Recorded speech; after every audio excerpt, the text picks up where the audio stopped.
कौन आ गया? अच्छा बच्चा है, देखो शूज उतार के आ रहा है ना। गोलू देखते हैं सबसे पहले किसके गले लगेगा घर आके स्कूल से। हैं गोलू, किसके गले लगेगा सबसे पहले?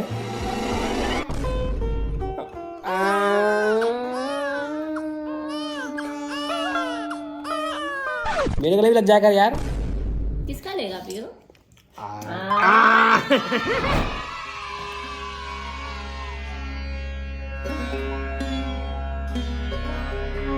टेस्टी है ना। तो भाई मैंने ये फ्रूट सिर्फ इसी सर्दी में डिस्कवर किया, रामफल बोलते हैं इसको। मैंने कभी पहले नहीं खाया, बट ये बहुत अमेजिंग होता है यार। नहीं मैं भी कभी नहीं खाती हूँ, एक बार मैंने टेस्ट करा, मैंने बोला और बहुत अमेजिंग है यार ये। हल्का सा लगता है कच्ची डेट्स खा रहे हैं। नहीं तो मैं और ऋषि जा रहे हैं हमारा स्टेशनरी का सामान लेने। इसने कहा कि आज मम्मा के साथ नहीं होगी, पापा के साथ जाऊंगी। मैंने कहा मेरे को ऐसा बहुत अच्छा लगता है, तू मेरे साथ आती है।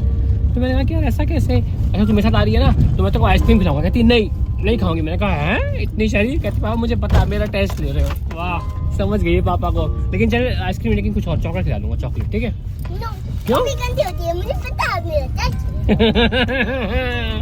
अगर असली में दिलाओगी तो अलग बात।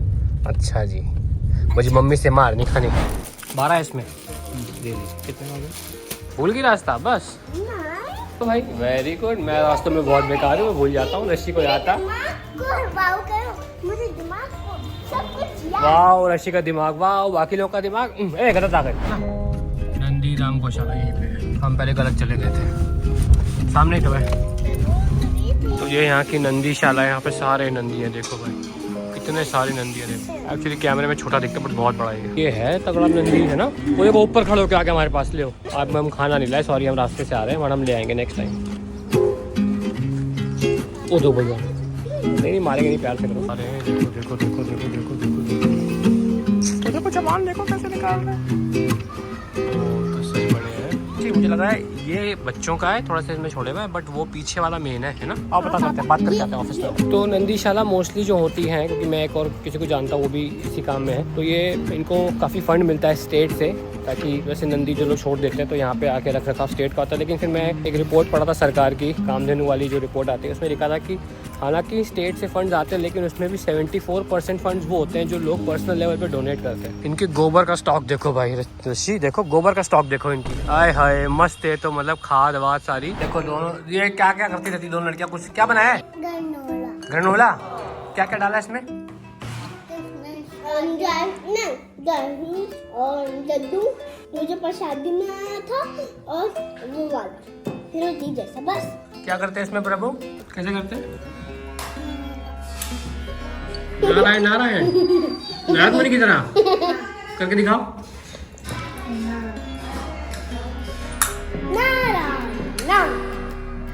अभी बज रहे शाम के 6, बाहर हालांकि अंधेरा हो गया। मैं कर रहा हूँ डिनर, और मेरा आज प्लान है कि मैं 6 बजे डिनर करके रात को कुछ नहीं खाऊंगा। So I am trying to do this कि अर्ली डिनर करके मैं निपट जाऊँ। लेकिन दिक्कत नहीं क्या होती है, मैं रात को जागता हूँ, फिर मैं दबा देता हूँ भाई आज, प्रॉमिस। गाइस अभी कर लेते हैं सबसे ज़रूरी बात इस वीडियो की। तो आज 20 लाख की ब्लैक फ्राइडे सेल तो चल रही है, लेकिन ब्लैक फ्राइडे सेल के साथ साथ आज हम लोग लॉन्च करने वाले हैं अपना रॉ वे प्रोटीन। तो हम लोग रॉ वे प्रोटीन लॉन्च करने में कोई आइडिया नहीं था, कोई मतलब नहीं था, क्योंकि हमें था कि यार रॉ नहीं बेचेंगे। But finally I convince my team, क्योंकि स्पेशली बोलते हैं स्टूडेंट्स की हमें उतना नहीं खर्च कर सकते भाई। स्पेशली सिर्फ आज के लिए हम रॉ वे प्रोटीन का प्राइस रख रहे हैं 1999। अब बहुत लोग बोलेंगे कि 1000 रुपये में मार्केट मिल जाता है, 1500 मिल जाता है। भाई बिल्कुल मिल जाता है, बट हम नहीं बेचते, हम एक क्वालिटी बेचते हैं, that comes at a price. आप गूगल करेंगे, इंडिया में सारी मैन्युफैक्चरिंग फैसिलिटीज़ है।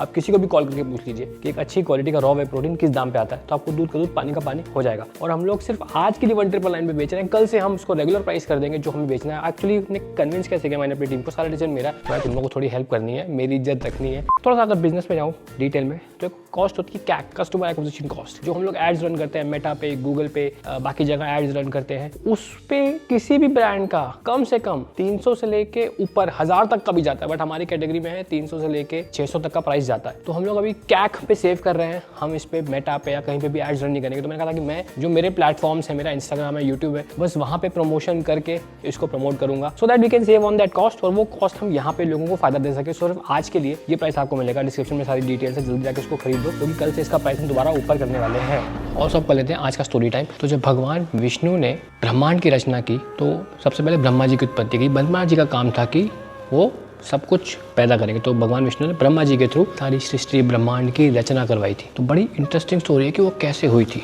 तो भाई पहले था भगवान को इच्छा नहीं थी, जब भगवान को इच्छा हुई तो उन्होंने ब्रह्मा जी को लाए, तब उनमें से बिना पढ़ाए ही स्वयं संपूर्ण वेदों के जानने वाले साक्षात वेद मूर्ति ब्रह्मा जी प्रकट हुए, जिनको लोग स्वयंभू भी कहते हैं। ब्रह्मा जी की जब उत्पत्ति हुई तो ब्रह्मा जी अपना तथा उस लोकत स्वरूप कमल का कुछ भी रहस्य नहीं था। तो नाभि से डंडी आई, डंडी के ऊपर कमल, कमल के ऊपर ब्रह्मा जी बैठे हुए थे। उस कमल की कर्णिका यानी गद्दी में बैठे हुए ब्रह्मा जी को जब कोई लोक दिखाई नहीं दिया, तब वे आंखें फाड़कर आकाश में चारों तरफ गर्दन घुमा के देखने लगे। इसी से उनकी चारों दिशाओं में 4 मुख हो गए। तब ब्रह्मा जी सोचने लगे उसके बाद, इस कमल की कर्णिका पर बैठा हुआ मैं कौन हूं? तो ब्रह्मा जी को भी पता नहीं था वो कौन है। तो ब्रह्मा जी ने उसके बाद क्या किया, ऐसा सोचकर वे उस कमल की नाल के सूक्ष्म छिद्र में होकर उस जल में घुसे। तो कमल पे थे, नीचे से कनेक्शन था विष्णु की नाभि से। तो ब्रह्मा जी वापस नीचे देखने गए कि मैं कौन हूँ, मुझे पता चलेगा जहाँ तक मैं एंड तक जब तक पहुँचूंगा मुझे पता चलेगा मैं कौन हूँ। किंतु उस नाल के आधार को खोजते खोजते नाभि देश के समीप पहुँचकर जानने पर भी वे उसमें ना पा सके। तो वो नीचे जाते रहे उनको एंड ही नहीं मिला। फिर भाई वो दोबारा ऊपर आए। ऊपर आने के बाद प्राण वायु को जीतकर चित्त को निसंकल्प किया ब्रह्मा जी ने और समाधि में स्थित हो गए। अच्छी तरह योगाभ्यास करने पर ब्रह्मा जी को फिर ज्ञान प्राप्त हुआ। तो जब उनको ज्ञान प्राप्त हुआ, फिर काफी लंबी स्टोरी है। फिर लिखा ब्रह्मा जी ने भगवान के नाभि सरोवर से प्रकट हुआ वह कमल, जल, आकाश, वायु और अपना शरीर, केवल ये 5 ही पदार्थ दिखे, इसके सिवा उन्हें और कुछ दिखाई ना दिया। और उसके बाद क्या हुआ, ब्रह्मा जी ने फिर विष्णु भगवान के सामने हाथ जोड़ लिए कि प्रभु आपकी लीला तो इतनी अपरंपार है कि मैं भी पूरी नहीं जान सकता। और ऐसा बोलते हैं कि भगवान एक व्यक्ति को इतना ही ज्ञान देते हैं जितना वो उसको जनाना चाहते हैं। तो एक छोटी स्टोरी थी, मुझे इंटरेस्टिंग लगी। ये विष्णु पुराण में भी है, जब मैं देखता था लास्ट ईयर, कि ब्रह्मा जी नीचे गए थे, फिर ऊपर आए थे, वो हार गए थे, फिर विष्णु भगवान ने उनको बताया और फिर उनको ड्यूटी सौंपी कि आप सब कुछ निर्माण करिए।